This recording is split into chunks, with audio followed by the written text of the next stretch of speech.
Hey everybody, it's Jeffrey Powers, and it's another episode of This Week in Google Glass. This week we've got Sarah Hill, and we're talking about. There we are. There I am. Hey, how you doing? I got messed up on the buttons. My name is Jeffrey Powers. We're going to be talking about Veterans United, but we've got some big news that came out of Google Glass this morning. We're going to talk about that in a second. Jeffrey Powers from Geekazine, Think Magazine, put in a geek. You've got Geekazine. As with me, as always, my co-host, Mr. Luke Wallace. How you doing, Luke? Doing good tonight, Jeff. Yeah, if anybody wants to reach me, I'm Luke at twig.tv or Luke Luca on Twitter. All right. And, of course, I'm Jeff at twig.tv. That's TWIGG.tv. This week, we've got a special guest on the show. That's why we're doing the Google Hangout with question and answer session.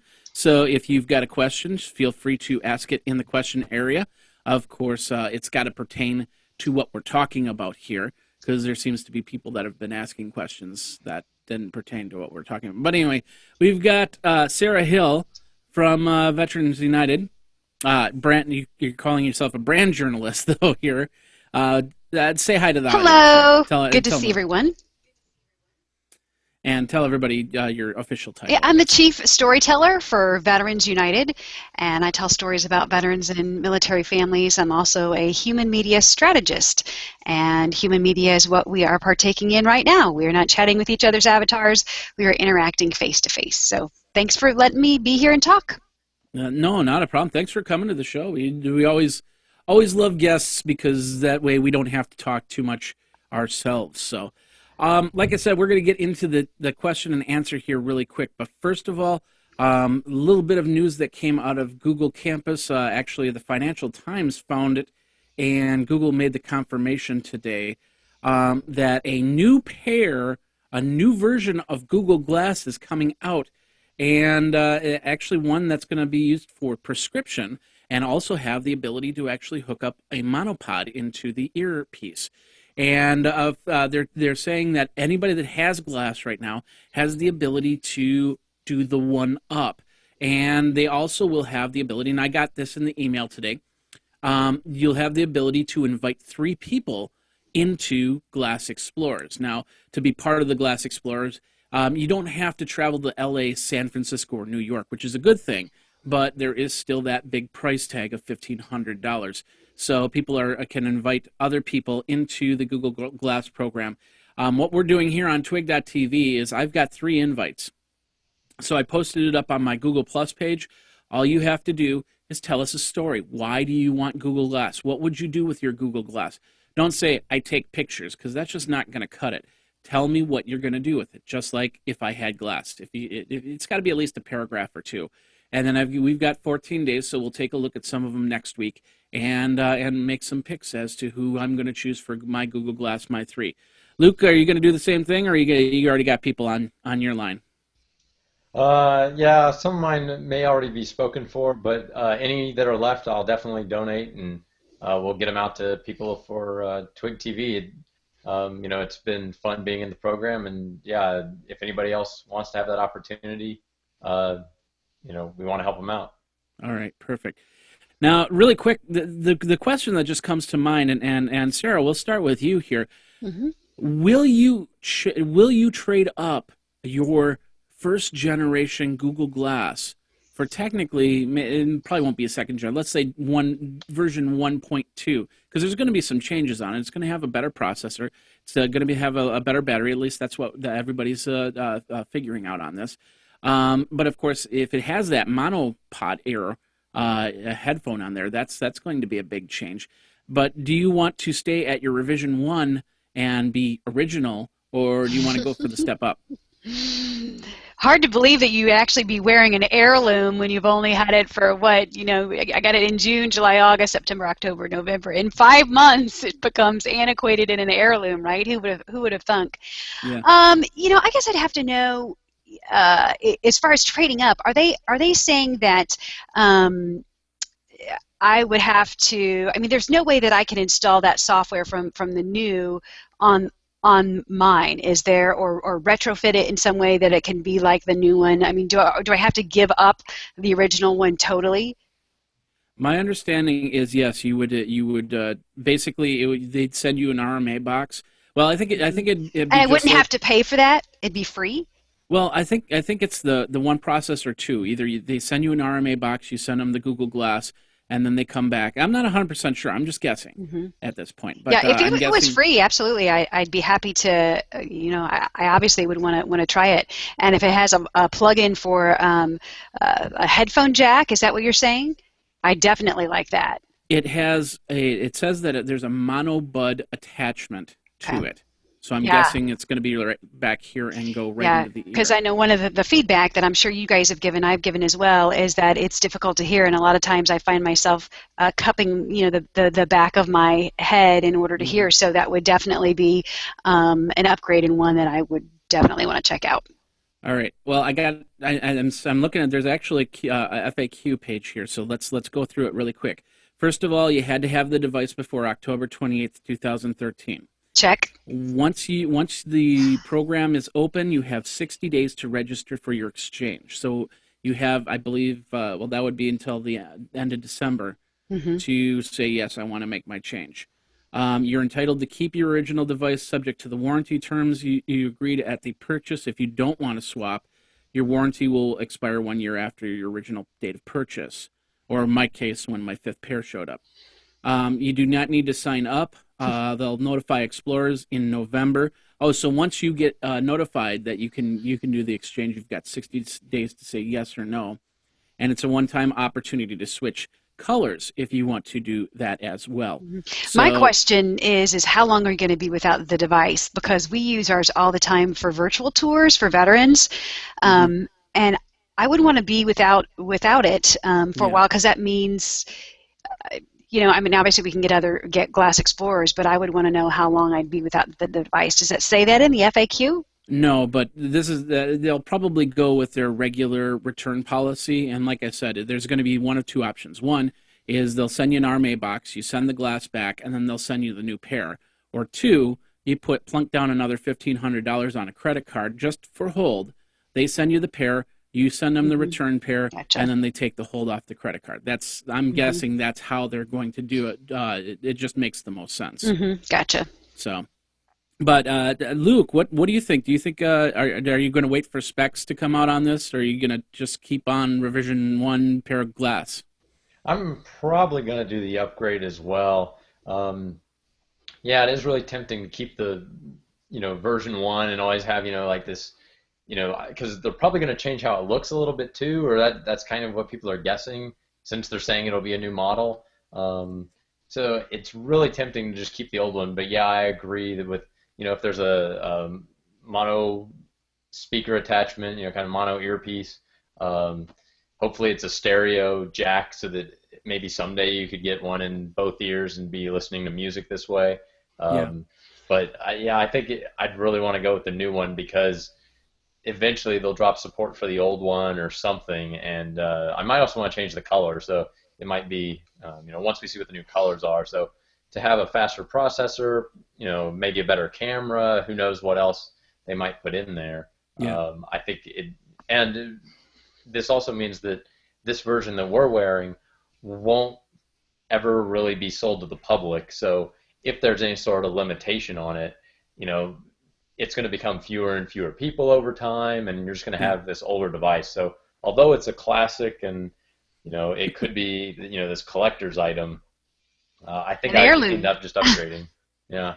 Well, keep in mind if you pay the $1,500 to get that new pair of glass, I'm guessing that they're going to let you keep the old pair of glass, and then they'll just charge you another $1,500 to it. So, if anybody's got $1,500 to waste, they can always send it to me, and I'll keep both pairs and go from there. I'm pretty much on the fence. I don't know yet if I'm going to do that. There's always advantages to having both, even though this pair might not make the light of day when it comes to market. And then of course, if I sweat on it again and break the fifth pair, what am I going to do there? So I'm The I'm I'm still on the fence myself, but we'll see what happens there. the other big Um, thing is if they do prescription lenses, like they're saying, if this one supports prescription, like for me, since I wear prescription lenses normally, that's another reason just to do the upgrade for me, because then I'll be able to wear them, all the time. Yeah. A lot more than I wear them now. So, like it's almost certain that I'll want to do the upgrade. Okay. Anything you want to add to that, Sarah, at all? No, obviously I want to see what it does first. I want to know, specifically how long I'd be without it. But yeah, I'm fascinated to see it, and that was one of the big, feedback items that we and others have shared is the volume, and that would obviously be a great fix if you had the ability to plug in a monopod. Yeah, definitely, definitely. So, all right. Well, we got that out of the way. Just it was big news, breaking news. So we kind of had to do it. Now I wanted to get some other opinions on this. What do you think? Of course, you can always Twitter me at Geekazine. Think magazine, put in a geek. You can Twitter Luke Luca Luke Wallace at Luke Luca on Twitter, or you can email Jeff at twig.tv or Luke at twig.tv, and go from there. We will let's get into the show, because this is the important thing. We've got Sarah Hill here, and I met you. It wasn't right at the beta launch of Google Hangouts. It was probably about a month or two thereafter. Mm-hmm. And you and just one other news person were doing Google Hangouts within the newsroom, and that Mm-hmm. was amazing. Let's tell people about that. Yeah, I worked for KLMU-TV, the NBC affiliate in Columbia, Missouri. I still do some freelance occasionally for them, but we were using Google Plus Hangouts behind the scenes of a newscast.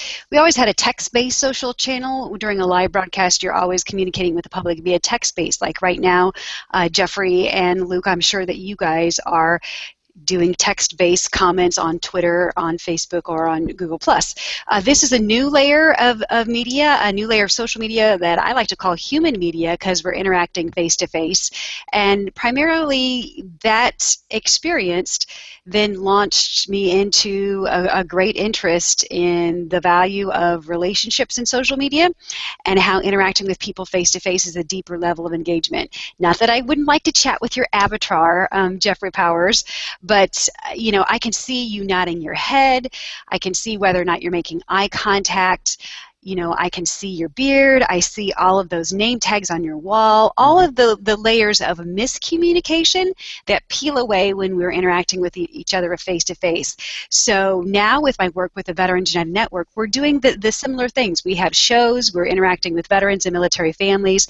We're educating veterans about how they can use their VA benefit in order to purchase a home. We have VA Loan Live shows. We have Hangouts where we bring in celebrities, sports stars. They're called Heroes Hangouts, and this all lives within a social media platform. It's not just social media, it's human media, and it's live, and it's real time. And as far as, not just the social aspect, but the aspect for businesses. So Veterans United is a home loan company in Columbia, Missouri. I work in the storytelling arm. We tell stories about veterans and military families, but we're also a business, right? So what we're doing is interacting with our customers and our future customers face to face, and trying to have a deeper level of engagement. And it's not just e-commerce. We don't just have an e-commerce site, right? It's C-commerce, S-E-E commerce, where we have the ability to see each other. And you'll find that not too long ago, did you guys see the Shop the Hangout that Google did, where they had a streaming hangout and you had the ability to purchase items on the right-hand side of the hangout?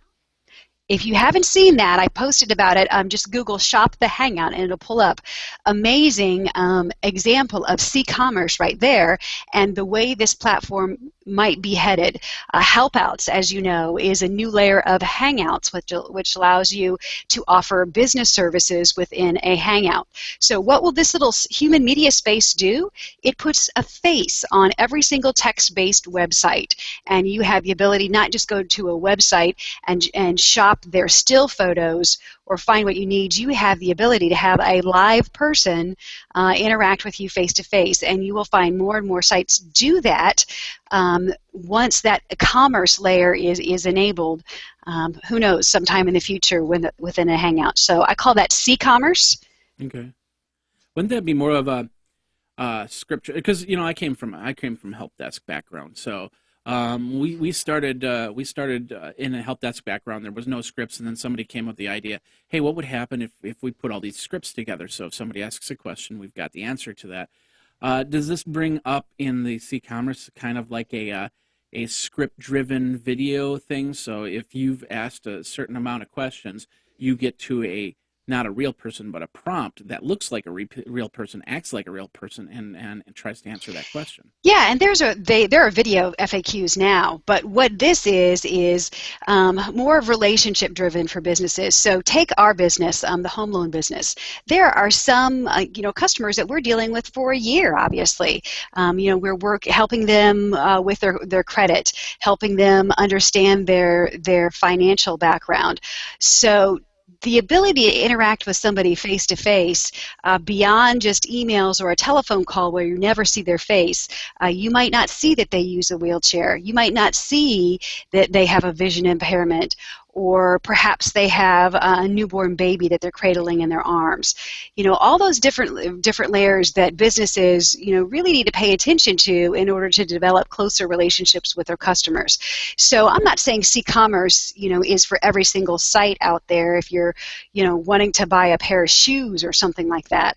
But for businesses that truly value their relationships with their customers, and customers who are in a long-term relationship with their businesses, whether it be for a counseling purpose, a healthcare purpose, or something like that, this is a very powerful tool, not just one-on-one, but via a group situation. So help outs, I'm not sure when that goes public and is officially launched, or when those listings go live, but that will be fascinating to see if that ends up to be evolving into something that we saw not too long ago with Shop the Hangout, where people were able to not only watch a live runway event, but also purchase the items that you saw on the runway on the right-hand side. What that might do to eBay, if eBay opens up a C-commerce layer where you have Hangouts, and so instead of interacting in an asynchronous text-based bid back and forth, and click it and then wait for it and then wait for it to reply back, that you're in a Hangout and that bidding happens real time. I don't know. It'd be interesting to watch this space. Definitely interesting on that, and I guess I missed that. I'm going to read a little bit more. I pulled up your blog, and of course we'll have the link in the show notes to that blog. Let's get a little bit more to why we're here, and that's about Google Glass. And I'm kind of curious as to, because last time we talked was at South by Southwest, and of course at that time we both didn't have our Google Glass. And in fact, somebody from Google stopped by your Hangout in real life and showed off Google Glass. So we were kind of prepping for it. So now that you have Google Glass, how is that changing what you're doing, not only on the Veterans United front, but you're also doing work every now and then for TV stations, right? I freelance occasionally for the NBC affiliate in Columbia, KOMU. I'm also a content creator for Veterans United Home Loans, Veterans United Network. And so I use Glass to create content. And a volunteer project that we have going on at Veterans United, the Hero Tours, you may have heard of them. We have a partnership with Virtual Photo Walks, and we provide virtual tours to terminally ill and aging veterans all around the nation. And so how I'm using Glass is I will go to a memorial. I was at a memorial in Washington, D.C. not too long ago, and join a Hangout, and I can show that veteran directly from my point of view. They join the Hangout on my Glass, and I can show them directly what I'm seeing on the memorial. When I touch the memorial, as if they are touching the memorial. When I come up and read the inscription on the quote, it's like they are there. Okay. Far beyond, I guess you would say, a mobile phone interaction, because it's more of a first person, directly my point of view. So not too long ago, we had an all Glass Explorers Hangout, where glass explorers from all around the nation were giving different virtual tours of their area via Google Glass and showing them directly from their perspective. And the veterans seem to really enjoy this because these are veterans who are too sick to travel, whether it be a physical condition or they're not able to, they're on too much oxygen that they can't handle a physical flight. Okay. So glass combined with Hangouts allows them to be places where they might not otherwise get to be and see directly from our point of view. So we're encouraging people out there, other glass explorers especially, if you have this technology, don't keep it to yourself. Chances are that there are two things in community. Number one, a World War II veteran. Chances are there's a World War II veteran in your community. And number two, chances are there's some kind of war memorial or some kind of picturesque location that World War II veteran would be interested in seeing. So we're trying to find individuals who are willing to take laptops to VA homes and nursing homes, open up a Hangout on that laptop, and then allow that veteran to join that conversation and see their memorial live in real time. And explorers out there, definitely connect with me because we could use your eyes, we could use your glass in order to provide these aging veterans something they might not otherwise get to see. We are losing our World War II veterans at a rate of 600 a day nationwide, wow. And pretty soon they're not going to be around. And a lot of these men and women, sadly, have never seen their memorials. Wow, that's great. It's crazy. It's amazing. It's understandable. As time goes on, we lose the people that have helped keep us free in this nation. So, and in fact, I was just thinking in Wisconsin here, we actually have the Korean War Veterans Memorial up in Plover, Wisconsin, and I'm thinking to myself that's also probably something that people would want to try and get to and see what's there and if there's anything that they connection that they want to get on that same thing. Yeah, we're our next tour is on November 5th, and we've actually taken veterans to Korea, all the way to Korea. I mean, Korea is within our reach. We've taken a D-Day veteran back to the beaches of Normandy, France, to wow. hear the sound of the waves via this human media platform. So definitely connect with us and let us know if you have a laptop that you can take to a veteran in your area, or if you have glass, or even if you have a mobile phone and you're a good steady shot and you have something that you would like to show individuals.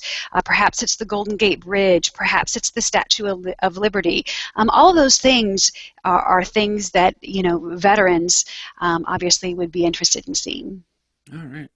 Well, is there what else did works with Google Glass that you've found to get messages across? Hangouts primarily. I mean, that's the primary use that I use Glass for. Also, just hands-free sharing. So, for instance, think of a journalist in the future. Essentially, when it's combined with Hangouts on Air, Glass is a broadcast tower for your face, if you will. It's not enabled for Hangouts on Air yet, but you have to think that has to be coming.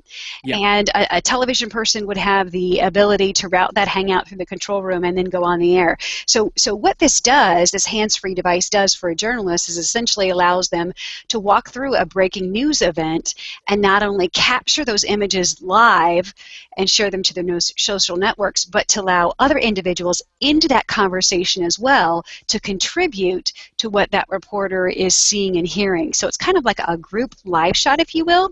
And it will be interesting to see how many other journalists embrace this technology of interacting with the public face-to-face as opposed to that text-based asynchronous social back channel. I have not seen any journalists use it yet. We're obviously using it to create content and share with veterans, but I know there are journalists interested in getting their hands on a pair, and also weather people as well. Think about the ability to scroll through weather alerts. Weather people right now standing in front of the green screen, perhaps they're carrying an iPad or something like that, and when they want to share or take a picture or something like that, think of all the clicks that it takes you to get into that iPad or smartphone. We counted it, and it's 12. Okay, it takes me 12 clicks in order to awaken my smartphone, take a picture, and post it to my social platforms. But on Glass, right, it takes like 3. Yep. So I kind of liken the difference between the two is this is an oven, or a conventional oven, and this is a microwave. Okay, Don't say this, microwave with something that's so close to our head. yeah, microwave for your face, right? But this allows you to share and nuke the information faster to your social platforms, right? You still need both in your kitchen, right? Because I know you guys still have smartphones and use them. I obviously do. This is not a replacement for them yet until more of the apps come. I'm sure that's going to be available, who knows, sometime in the future. But you still need both in your kitchen. But this is, the regular oven, and this is the microwave that allows you to do things faster. They had they just updated on the iPad. They just updated the iMovie application, and one part of the iMovie application is the ability to actually create a journalist's report of something and send it up to CNN's website as a citizen journalist. And I could see that happening with Glass. That you'd probably have to set that up beforehand, where it actually create your lower third and the all the graphics that go with it. But then you do the recording, and you can actually even edit and splice it out through the smartphone. Because I think this will become the intermediary to creating video. So you can, like I said, you can splice, and you can put in another shot or whatever, and then bring it back and go from there. But then you can then push it out to CNNs, to MSNBCs, or even local news, and get that type of information out there. Yeah, and to think about a teleprompter app. Somebody hopefully will come up with that idea, because let me tell you, we could use it right now, for journalists and other content creators, the ability to have those words directly in your field of vision, and you're out doing live reports where historically journalists do not have a teleprompter out during live reports, and either the producer has to run scripts, or the reporter or journalist, like I used to do, just made it up as they were talking, or they would be reading the scripts off of their phone. But imagine the ability for a producer to push those scripts directly to the reporter's glass, and they were able to read that information, and that producer was then able to update that information live in real time. That will be fascinating to watch. Funny story about that. I got actually interviewed on my Google Glass here in Madison, Wisconsin.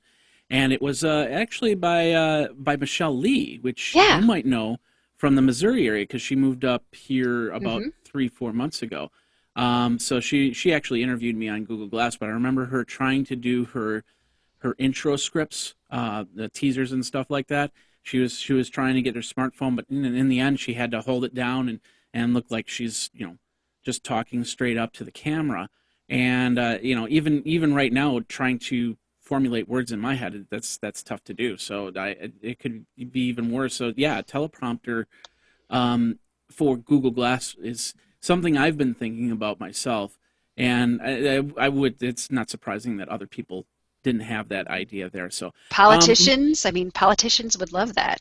Oh yeah, the second that you have a president wearing a pair of Google Glass giving a speech, that's where it's gonna end up. And that's when things will become mainstream on there. So we're going to get Luke in on this. Do you have any questions for Sarah here?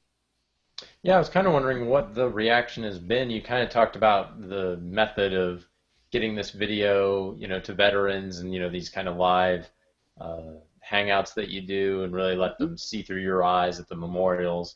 I'm really curious, kind of what's the feedback been from those veterans, or just any of the people that are involved in these hangouts? Yeah, and it's not just feedback from the veterans, it's feedback from the family members as well. We did one last week where one of our producers, Danny Wexelman, was at the World War II Memorial, and we had a veteran from his hospital bed who really wanted to see the Iwo Jima Memorial. He was a Marine, and he wanted to go back there. He was not able to physically travel. He was in the hospital. So Danny provided a virtual tour for that veteran, and he was clapping his hands and his daughter, who was there with him, was clapping his hands when he was able to see the Iwo Jima Memorial. I mean, that's how much it means to them. And not only that, but it's a different level of interaction beyond just looking at a still picture or a video, because we have the ability to hear them when, when they say, "Take me closer to the waves. I want to hear the sound of the waves." Okay, it's a live, real-time human media interaction. They're not just watching a DVD that's slickly produced and, watching it as they go, and don't have the ability to say, "Stop, slow down, show me this. I want to see this again. I want to see the Atlantic Theater. I want to see the Pacific Theater. Can you take me to the Missouri Column at the World War II Memorial?" So reactions vary. We've had, veterans obviously weep in the Hangouts. Our Hangouts for the virtual tours are usually private, obviously, because it's an emotional experience. Sometimes we will stream them live, but we will either blot out or hide those thumbnails, or the veterans will be watching outside of the Hangout. So some of those reactions, we're not able to capture for everyone to see, but usually the reaction is they're deeply moved, not only at finally seeing the memorial, but the thought that somebody would take time out of their day to show it to them. They're eternally grateful. So then I was thinking, I know, we've got a Veterans Memorial here. It's just I guess a local one. But I'm thinking, this is something that I could easily do. It's a mile from my house kind of thing. Is there a good way, if people, are watching this and they're interested in participating, is there some way they can kind of sign up or get connected to someone that maybe can help organize it? Because, I don't know who veterans are in the local area, or if there's just kind of a public hangout I could do, so people could see what, local memorials are like, or what would you recommend for somebody? Yeah, and you don't even have to plan it yourself. I would encourage you to circle 2 pages on Google+, and that would be the Veterans United page and also virtual photo walks.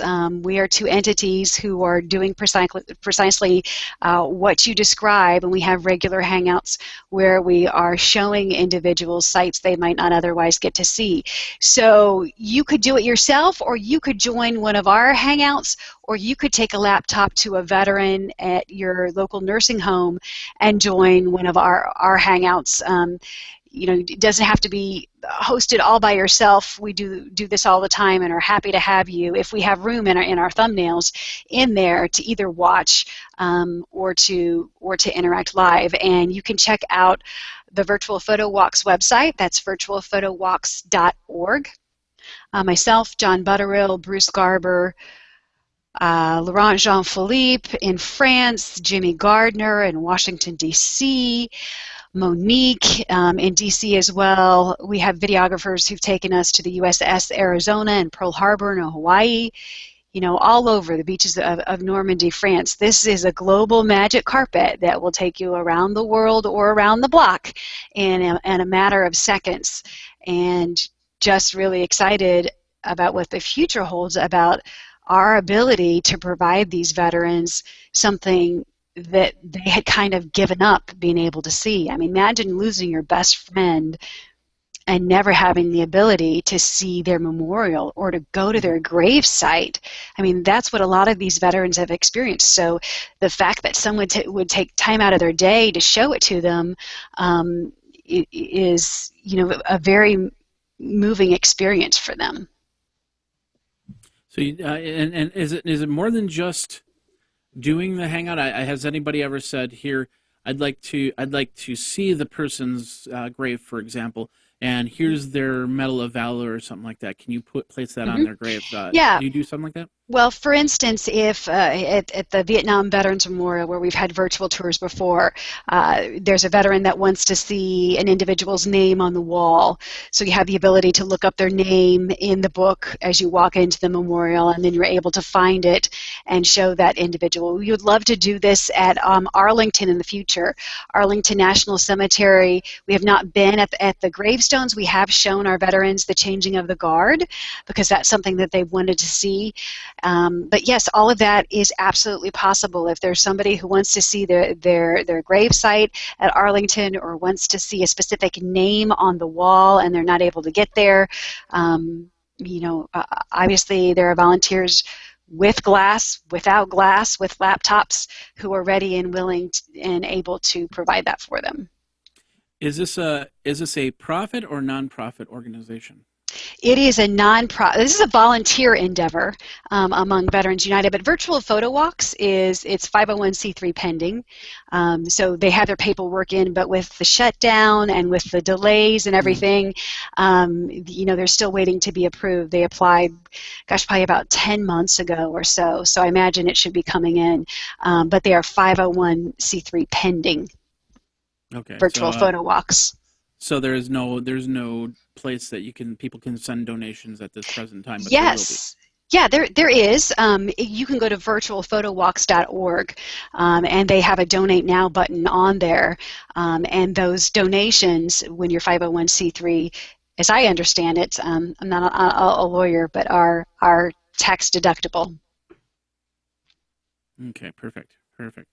So let's move on a little bit more on the journalists and Google Glass.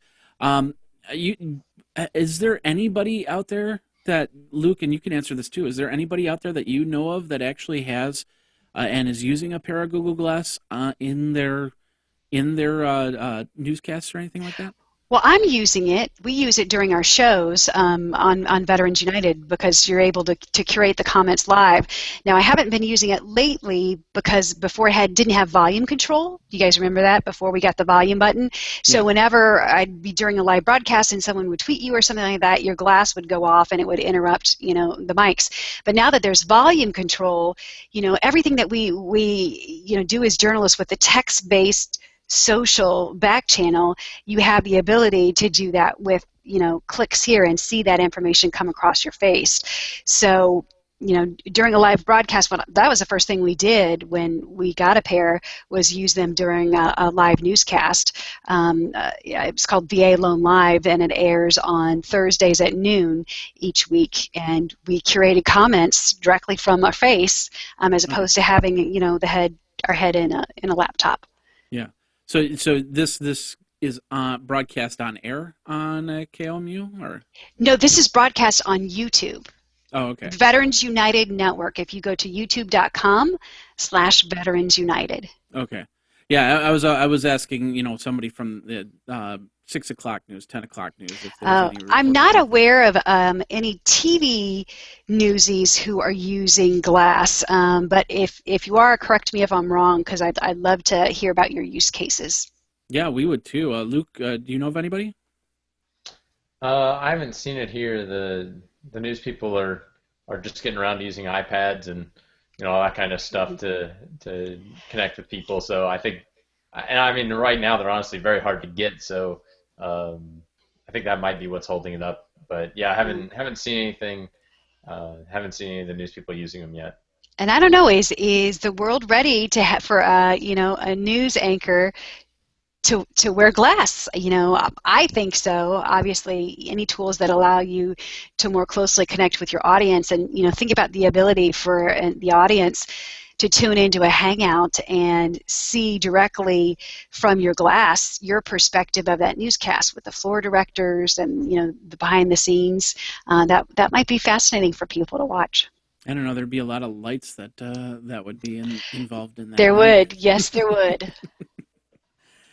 All right. Well, Luke, do you have any other questions for Sarah? No, I think I'm pretty good. It's really been neat to see, kind of your perspective. And kind of hear about their ways that glass is really changing, people's lives in, positive ways. We hear a lot about privacy concerns and things like that, but it's neat to see just a really positive effect for people that have, served this country so sacrificially. They definitely deserve it. They obviously did the hard work, and it's our pleasure to do this for them. All right.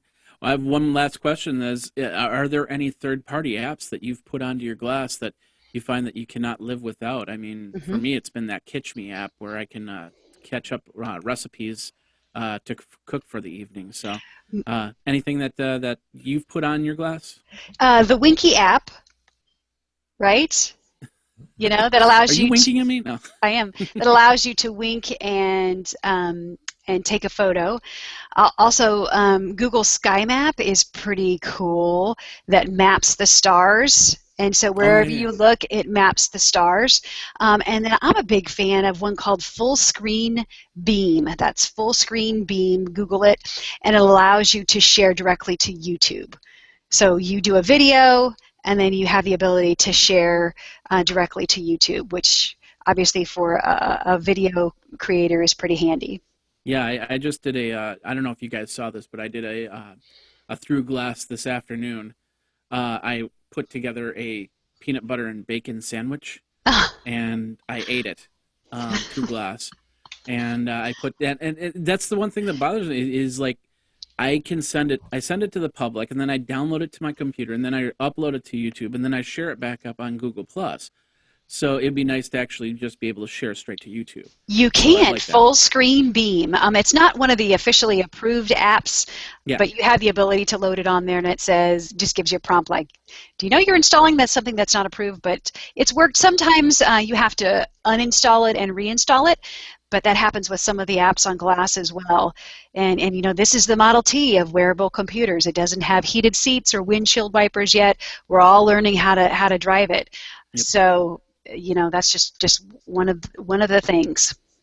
Or mono earbuds, for that matter. So. Mono earbuds, yes. Can't wait to see that happen. So, all right. Well, thank you very much, Sarah, for your time. Once again, tell everybody where they can find you. They can find me on the Veterans United Network. So you can circle us on Google Plus at our google.com/plus Veterans United page. You can check out veteransunited.com if you're a veteran who's interested in using their VA benefit in order to buy a house. You can check us out on the Veterans United Network. That's veteransunited.com/network. All right, perfect. Thanks a lot, Sarah. And then, of course, you can find us over at twig.tv, this week in googleglass.com, or twigg.tv. My name is Jeffrey Powers, Geekazine on Twitter. And Luke? Yeah, Luke Luca on Twitter, or Luke at twig.tv. And there you go. Well, we want to thank our guest, Sarah Hill, for taking the time out. And I know you've got to get going to pick up your daughter, so we won't keep you any longer. We will be back next week with another episode of This Week in Google Glass. We'll have some news, we'll have some views. And of course, if you have a pair of Google Glass, you want to talk about what you're doing in the glass space, all you have to do is email me at jeff@twig.tv or Twitter me over at Geekazine, and we'll get you into one of the future episodes of This Week in Google Glass. Until then, we will see you next week, and you guys just keep doing the things through glass. Take care.